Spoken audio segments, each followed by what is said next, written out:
अस्सलाम वालेकुम dear students. जैसा कि आप जानते हो, मैं आपका सर इशफाक सर जो आपको पढ़ा रहा है कंप्यूटर। फिफ्थ की बच्चों का हमारा कुछ सिलेबस पेंडिंग रहा था, तो उसमें हमें जो पढ़ना है आज वो हम अपने पेज नंबर पे भी देख सकते हो। बुक नंबर पेज नंबर 75 और चैप्टर का नाम है email, internet and email. Internet and email. तो आज हम स्टार्ट करने जा रहे हैं इंटरनेट एंड ईमेल। सबसे पहले मैं आपको बताऊंगा कि कंप्यूटर हम यूज करते हैं किसके लिए? अपने इंफॉर्मेशन को शेयर करने के लिए, अपने फाइल्स को शेयर करने के लिए। तो अगर हम इसी इंफॉर्मेशन को या इन्हीं फाइल्स को ग्लोबली एक दूसरे के साथ शेयर करना चाहते हैं, जैसे कि आपको पता है कि हम लोग, हमारे पेरेंट्स, हमारे फ्रेंड्स दुनिया के किसी भी कोने में बैठ सकते हैं, या आउटसाइड स्टेशन हो सकते हैं, इंडिया के किसी भी स्टेट में बैठ सकते हैं। तो अगर हमें उनके साथ कोई भी इंफॉर्मेशन, कोई भी डेटा, कोई भी चीज शेयर करनी होगी, उनसे बात करनी होगी, तो हमारे पास आजकल कंप्यूटर में एक फैसिलिटी है जिसको बोला जाता है इंटरनेट एंड ईमेल। जब हम इंटरनेट की बात करेंगे तो internet is a global network of millions of computers and computer networks all over the world. Internet क्या होता है? ये है network of millions of computers. इसमें हम बहुत सारे मिलियंस ऑफ कंप्यूटर्स को कनेक्ट कर सकते हैं, और computer networks all over the world. जैसे ये कि हम अपने पेरेंट्स के साथ, अगर वो दुनिया के किसी भी कोने में बैठे हैं, तो हम उनसे बात कर सकते हैं, उनके साथ डेटा शेयर कर सकते हैं। किससे? इंटरनेट से। लेकिन इंटरनेट पे हमें इंफॉर्मेशन जो मिलती है वो मिलती है हमें वेबसाइट से।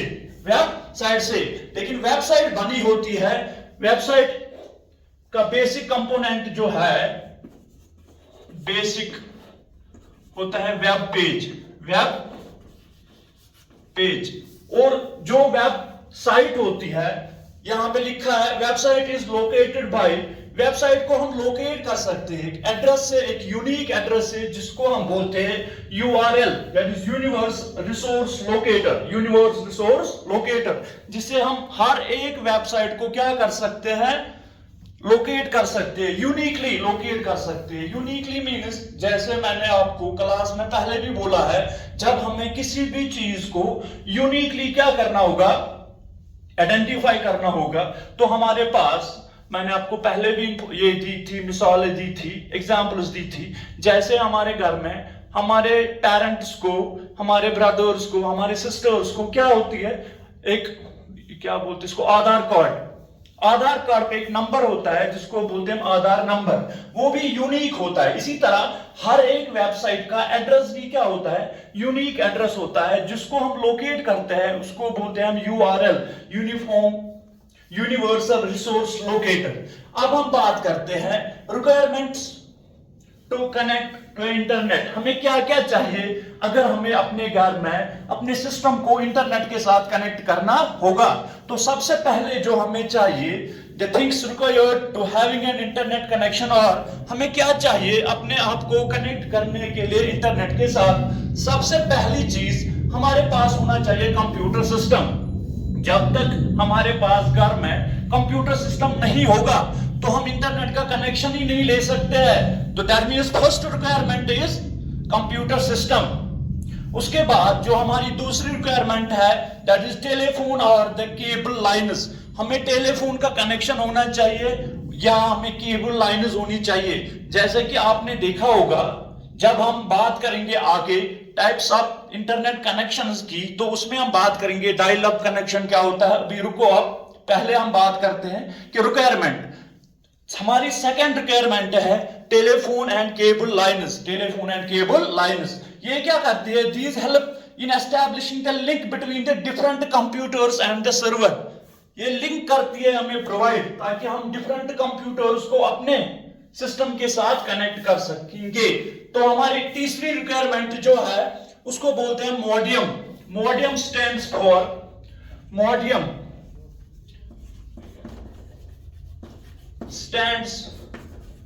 फॉर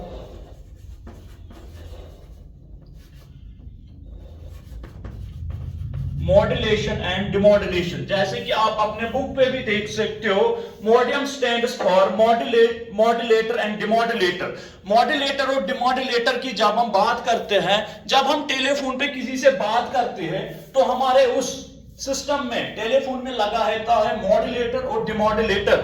मॉड्यूलेटर काम क्या करता है, ये हमारी एनालॉग सिग्नल को कन्वर्ट करता है किसमें, डिजिटल सिग्नल में। जैसे मैंने तुम्हें पहले भी बोला है, जो एनालॉग सिग्नल होती है वो ऐसे होती है, एनालॉग सिग्नल यानी जिसमें कोई फिक्स्ड वैल्यू नहीं होता है, उस सिग्नल को हम बोलते हैं एनालॉग सिग्नल। जैसे मैंने आपको बोला है, जब डिजिटल सिग्नल होती है तो डिजिटल सिग्नल का एक फिक्स्ड वैल्यू होता है, जैसे 0 1 0 1, तो इस सिग्नल को हम बोलते हैं डिजिटल सिग्नल। तो ये काम करता है हमारे पास। जो तीसरा रिक्वायरमेंट है इंटरनेट की कनेक्शन को बनाने के लिए, वो है मॉडियम। और चौथी रिक्वायरमेंट जो है वो है हमारे पास वेब ब्राउजर। वेब ब्राउजर क्या है, किसी भी इंटरनेट की साइट को तब तक हम ओपन नहीं कर सकते हैं जब तक हमारे पास एक एप्लीकेशन सॉफ्टवेयर नहीं होगा। एप्लीकेशन सॉफ्टवेयर का मतलब हुआ वो वाला सॉफ्टवेयर प्रोग्राम जो यूजर अपने फायदे के लिए इस्तेमाल करता है। जैसे कि आप सब स्टूडेंट्स ने देखा होगा, जब आप मोबाइल पे, कंप्यूटर पे अपने इंटरनेट का यूज करते हैं तो आप स्टूडेंट्स अपने इंटरनेट ब्राउजर का इस्तेमाल करते हो। इंटरनेट ब्राउजर में आपको सबसे पहले देखा होगा आपने क्रोम या गूगल है, क्रोम है, गूगल है, फायरफॉक्स है, मोजिला है। इसी तरह बहुत सारे इंटरनेट के वेब ब्राउजर्स होते हैं हमारे पास, जिनको हम यूज करते हैं अपने इंटरनेट को एक्सेस करने के लिए। यहां पे लिखा भी है कि it is a software program which helps us in opening and displaying the different web pages. The different types of web browsers are Google Chrome, Internet Explorer, Mozilla Firefox, Opera, etc. उसके बाद हमारे पास जो एक important concept आता है उसको बोलते हैं हम ISP, इंटरनेट सर्विस प्रोवाइडर्स। जो लोग हमें ये सर्विस प्रोवाइड करते हैं ऑन द मंथली फी, उनको हमें मंथली फी पे करना पड़ता है, तो उनको बोला जाता है internet service providers. Internet service providers जो हमें इंटरनेट की सेवाएं प्रोवाइड करती है, जो हमें इंटरनेट की फैसिलिटी अवेलेबल करते हैं, जो हमें इंटरनेट की फैसिलिटी देते हैं, तो उनको हम बोलते हैं इंटरनेट सर्विस प्रोवाइडर्स। जैसे आप सबने देखा होगा, आपके पेरेंट्स के पास घर में एयरटेल का कनेक्शन होता है, जियो का कनेक्शन होता है, BSNL का कनेक्शन होता है, जिनको हम बोलते हैं इंटरनेट सर्विस प्रोवाइडर्स। लेकिन ये क्या करते हैं, ये हमें तो सर्विस प्रोवाइड करते हैं, ये तो कंपनी है जो हमें क्या करती है, सर्विस एक्सेस देती है इंटरनेट को। लेकिन ये मंथली हमें उनको क्या करना पड़ता है, फी को करना पड़ता है पे। मंथली फी ये हमसे लेती है, तभी जाके हमें ये इंटरनेट की सर्विस प्रोवाइड कराते हैं। तो इनका काम क्या होता है, अगर आप जनरली देखोगे ना, इंटरनेट सर्विस प्रोवाइडर्स का काम क्या होता है, एक तो हमें ये इंटरनेट की फैसिलिटी अवेलेबल कराता है, दूसरा होता है इनका काम यूजर को यूनिकली आइडेंटिफाई करना, ताकि हर एक यूजर को एक स्पेसिफिक, जैसे आप हायर क्लास में जाओगे तो एक स्पेसिफिक उनको मिलता है, यूजर को मिलता है, उसको बोलते हैं हम IP एड्रेस।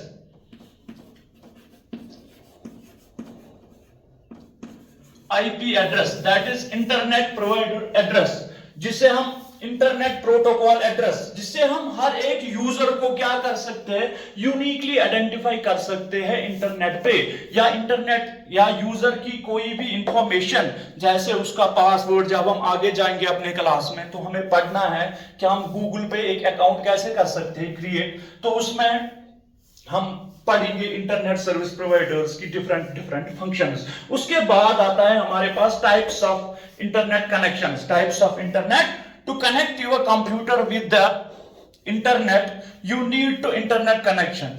हमारे पास बहुत सारे इंटरनेट के कनेक्शंस होते हैं, तो सबसे पहला टाइप जो हमारे पास था उसको बोलते हैं dial up connection. Dial up connection,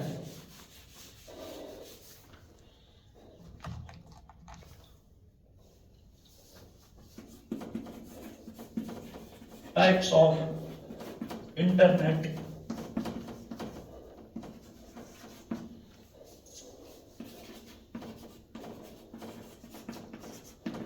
internet connections. तो सबसे पहले हमारे पास होता है dial up connection.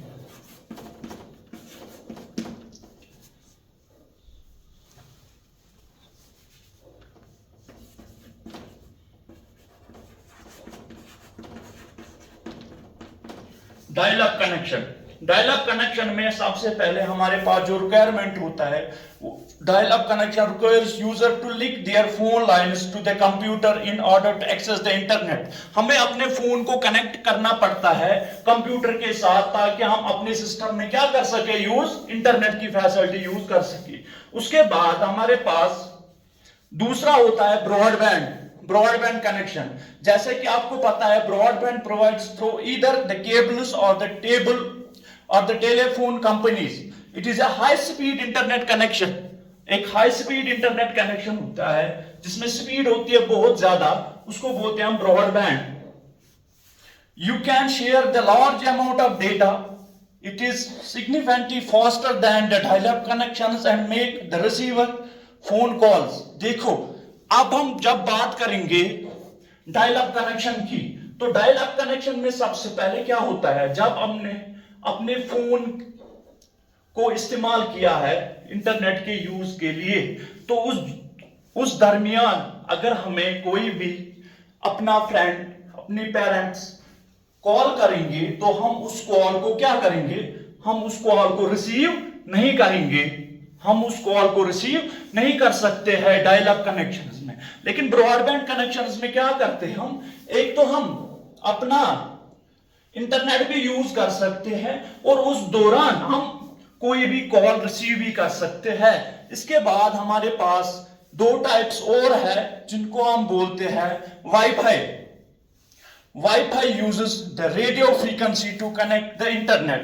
Wireless connections are possible through the modems, which picks up the internet signals and sends to the computers. Wi-Fi क्या करता है, ये रेडियो फ्रीक्वेंसी का यूज करता है टू कनेक्ट द इंटरनेट, ताकि हम इंटरनेट के साथ कनेक्ट कर सके।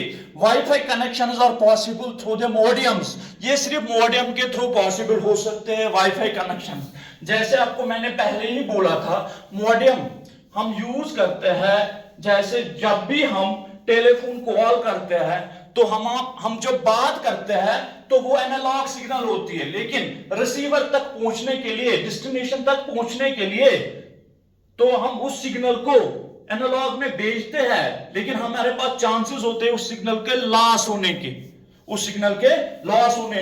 और यूजर को पता नहीं चलता है, जो रिसीवर पे डेस्टिनेशन पे बैठा हुआ बंदा होता है उसको पता नहीं चलता है कि कौन सी इंफॉर्मेशन भेजी है। इसलिए हम उस सिग्नल को कन्वर्ट करते हैं डिजिटल सिग्नल में। मैंने आपको पहले ही बोला, डिजिटल सिग्नल में क्या होता है, फिक्स्ड वैल्यूज होते हैं, जैसे 0 और 1। तो यूजर जब भी वो रिसीव करता है तो उसके पास एक फिक्स्ड मैसेज चली जाती है। Wifi does not require cables. ये तो आपको पता है, वाईफाई में हमें केबल नहीं चाहिए, हमें केबल्स की जरूरत नहीं होती है वाईफाई में। और क्या होता है, nowadays connections that can be accessed from any location under the network coverage। जब हम नेटवर्क कवरेज में होते हैं तो हम किसी भी जगह क्या कर सकते हैं, इंटरनेट का इस्तेमाल कर सकते हैं। उसके बाद है हमारे पास mobile internet. It allows users to access the internet over the smartphones, provides offer the voice plans with the internet। आजकल आप लोगों ने देखा होगा, हर एक कंपनी हमें एक डेटा रिचार्ज पैक देती है। एक तो रिचार्ज पैक में हम क्या करते हैं, रिचार्ज पैक में हम वॉइस कॉल्स भी कर सकते हैं और इंटरनेट कनेक्शन का इस्तेमाल भी कर सकते हैं। जैसे हमारे पास 1 GB डेटा हम डेली बेसिस पे यूज कर सकते हैं। डिफरेंट कंपनीज के डिफरेंट क्या होते हैं, प्लान्स होते हैं। यूजर को एक तो वो वॉइस कॉल भी देते हैं और उसके साथ साथ इंटरनेट का कुछ मादा, जैसे 1 GB, 1.5 GB या 2 GB डेटा आपको डेली बेस पे दिया जाता है। The main advantages of the internet, mobile internet is the access the internet anywhere. सबसे बड़ी एडवांटेज क्या है, सबसे बड़ा फायदा क्या है, हम इंटरनेट का इस्तेमाल कहीं भी कर सकते हैं, कहीं भी। अगर हम अपने घर से दूर भी जाएंगे, अपने किसी खेल के मैदान में भी होंगे, तो हम क्या करेंगे, एक तो हम अपने घर से दूर जाएंगे खेल के मैदान में, कहीं रिमोट एरिया में चले जाएंगे। लेकिन सबसे इंपॉर्टेंट चीज क्या है, अगर किसी रिमोट एरिया में मोबाइल की कनेक्टिविटी है, यानी कि नेटवर्क वहां पे अवेलेबल है, जो भी कंपनी का सिम हमारे पास है, एयरटेल का जिसको हमने बोला था इंटरनेट सर्विस प्रोवाइडर्स, जियो का या बीएसएनएल का, लेकिन नेटवर्क कवरेज अगर होगी वहां पे तो हम किसी भी जगह अपने इंटरनेट कनेक्शन का इस्तेमाल कर सकते हैं। ये तो सबसे बड़ी एडवांटेज है मोबाइल इंटरनेट का। उसके बाद हम बात करते हैं हॉटस्पॉट्स की। जैसे आप लोगों ने देखा होगा, हम घर में अपने पेरेंट्स को, अपने बड़े फैन को, अपने भाई को, अपनी बहन को कभी बोलते हैं मेरे सिस्टम में, मेरे मोबाइल में डेटा पैक खत्म हुआ, अब आप हॉटस्पॉट ऑन कीजिए, मैं हॉटस्पॉट से कनेक्ट करूंगा आपके फोन के साथ। ये भी एक किस्म की वाईफाई फैसिलिटी है जिसमें आप एक अपने यूजर को, अपने भाई को, अपने पेरेंट को अपने मोबाइल से एक्सेस दे सकते हो, ताकि वो आपका क्या करे, आपका मोबाइल इंटरनेट यूज करके अपने सिस्टम पे इंटरनेट का यूज कर सके। It allows computers to connect to the internet. It is mainly used for the smartphones, जो हम स्मार्टफोन्स में इस्तेमाल करते हैं।